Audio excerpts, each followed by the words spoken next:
In the last video, we saw that imposter syndrome is not linked to gender. Rather, it is a reaction we develop in response to perceived pressures, whether implicit or explicit, from our socio-professional environment. We also discussed that it can manifest in hidden ways, beyond mere feelings of doubt, unworthiness, and illegitimacy. Hello, I'm Dr. Nathalie, psychiatrist and executive consultant.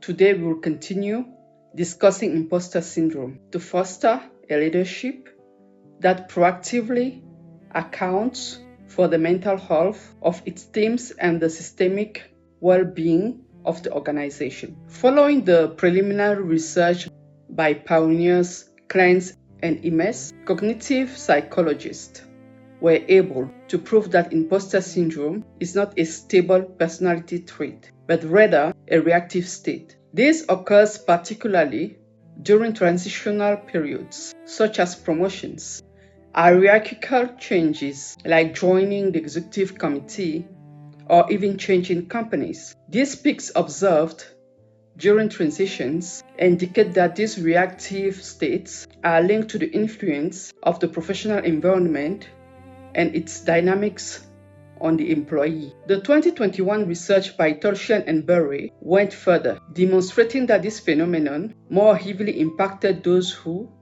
for the first time, were integrating into a professional environment where they lacked social reference points. Seeing no one who looked like them or shared their social background, whether in terms of origins or social class, these professionals felt even more out of place. They internalized this absence of reference points of a familiar structure and the reluctance of their new environment to accept and include them as an intrinsic self-doubt, a structural ineptitude, and an internal inadequacy regarding their ability to deliver the expected work. Finally, occupational psychology researchers discovered that this syndrome is more prevalent in companies that values genius, brilliance, and raw talent. In this corporate culture, those who need to put in effort to adapt are implicitly considered as not belonging.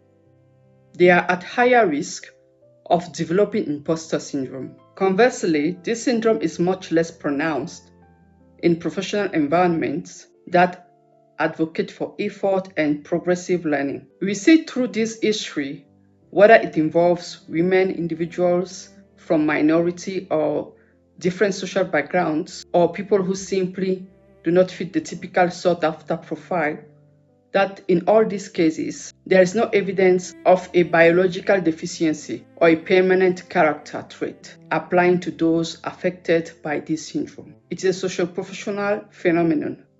The notion of non-belonging recurs, underpinned by underrepresentation. So the question we must ask is this: what are the elements or signs that the company projects subtly or explicitly to its newly appointed team members? Another interesting question is, what does the psyche perceive that makes it confuse social underrepresentation and organizational dynamics with a deep sense of lacking competence, a lack of intrinsic value, and a structural inability to perform? I will reveal this to you very soon.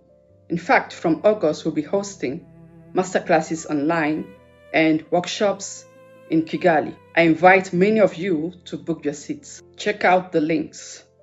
I am Dr. Nathalie Kingembinda, psychiatrist and executive consultant. I produce a weekly newsletter on my LinkedIn page. If you wish to contact me for a corporate audit or for private coaching, my contact details are on my page. See you very soon for a new video.